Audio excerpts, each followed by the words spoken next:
2 Samuel pasal 18.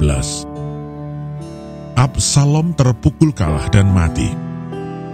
Daud memeriksa barisan tentara yang bersama-sama dengan dia. Kemudian ia mengangkat kepala pasukan 1000 dan kepala pasukan 100 atas mereka. Lalu Daud menyuruh tentara itu maju berperang. Sepertiga di bawah perintah Yoab, sepertiga lagi di bawah perintah Abisai, anak Seruya, adik Yoab, dan sepertiga lainnya di bawah perintah Itai, orang Gad itu. Lalu berkatalah raja kepada rakyat, "Aku juga akan maju berperang bersama-sama dengan kamu." Tetapi tentara itu berkata, "Janganlah tuanku maju berperang, sebab apabila kami terpaksa melarikan diri, maka mereka tidak akan menghiraukan kami. Bahkan sekalipun mati separuh daripada kami, mereka tidak akan menghiraukan kami. Tetapi tuanku sama harganya dengan 10.000 orang daripada kami. Sebab itu adalah lebih baik bahwa tuanku bersedia menolong kami dari kota."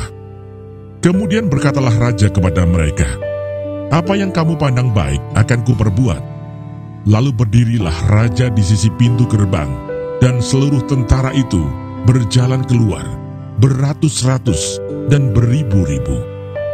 Dan raja memerintahkan kepada Yoab, Abisai dan Itai demikian, "Perlakukanlah Absalom orang muda itu dengan lunak karena aku." Dan seluruh tentara mendengar ketika raja memberi perintah itu kepada semua kepala pasukan mengenai Absalom. Lalu tentara itu maju ke padang menyerang orang Israel, dan terjadilah pertempuran di hutan Efraim. Tentara Israel terpukul kalah di sana oleh orang-orang Daud, dan pada hari itu terjadilah di sana pertumpahan darah yang dahsyat. 20.000 orang tewas. Kemudian pertempuran meluas dari sana, meliputi seluruh daerah itu, dan hutan itu memakan lebih banyak orang di antara tentara daripada yang dimakan pedang pada hari itu. Kebetulan Absalom bertemu dengan orang-orang Daud. Adapun Absalom menunggangi Bagal. Ketika Bagal itu lewat di bawah jalinan dahan-dahan pohon tarbantin yang besar, tersangkutlah kepalanya pada pohon tarbantin itu, sehingga ia tergantung antara langit dan bumi. Sedang Bagal yang dikendarainya berlari terus. Seseorang melihatnya, lalu memberitahu Yoab, katanya, "Aku melihat Absalom tergantung pada pohon tarbantin." Yoab berkata kepada orang yang memberitahu kepadanya itu, "Apa? Jika engkau melihatnya, mengapa engkau tidak membanting dia ke tanah di tempat itu juga? Maka selayaknya aku memberi engkau 10 sikal perak dan 1 ikat pinggang." Tetapi orang itu berkata kepada Yoab, "Sekalipun aku mendapat 1000 sikal perak di telapak tanganku, takkan aku menjamah anak raja itu, sebab di depan telinga kamilah raja memberi perintah kepadamu dan kepada Abisai dan kepada Itai, katanya, 'Lindungilah Absalom orang muda itu karena aku.'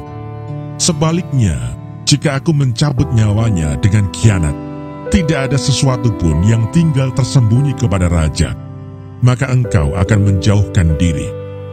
Tetapi Yoab berkata, "Aku tidak mau membuang-buang waktu dengan kau seperti ini." Lalu diambilnyalah 3 lembing dalam tangannya, dan ditikamkannya ke dada Absalom, sedang ia masih hidup di tengah-tengah dahan pohon tarbantin itu. Kemudian 10 bujang pembawa senjata Yoab mengelilingi Absalom, lalu memukul dan membunuh dia. Sesudah itu Yoab meniup sangkakala, sehingga tentara berhenti mengejar orang Israel, sebab Yoab mau menahan tentaranya itu. Lalu mereka mengambil mayat Absalom dan melemparkannya ke dalam lubang yang besar di hutan itu.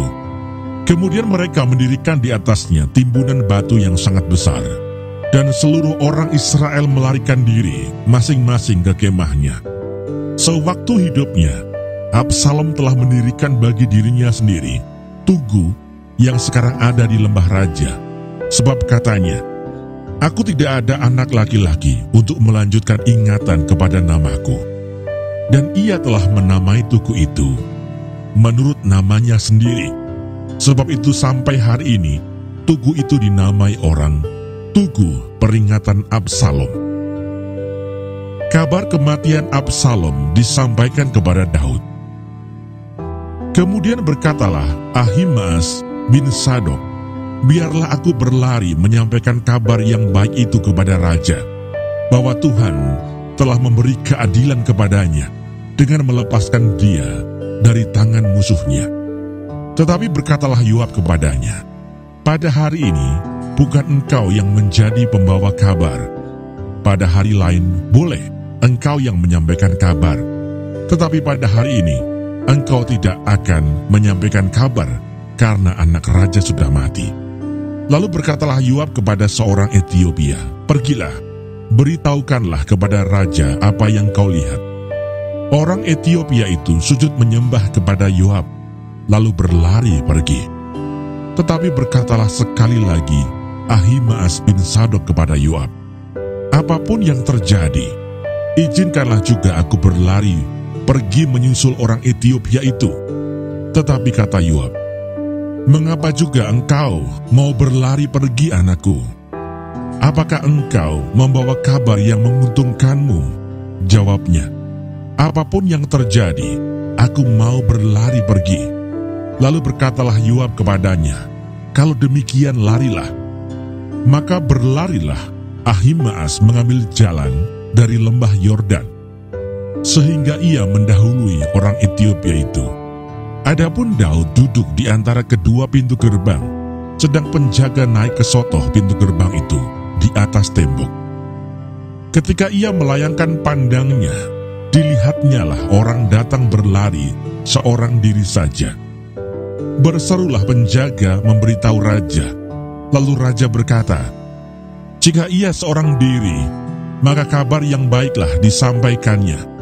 Sementara orang itu mendekat, penjaga itu melihat seorang lain datang berlari. Lalu penjaga itu menyerukan kepada penunggu pintu gerbang, katanya, lihat, ada lagi orang datang berlari seorang diri.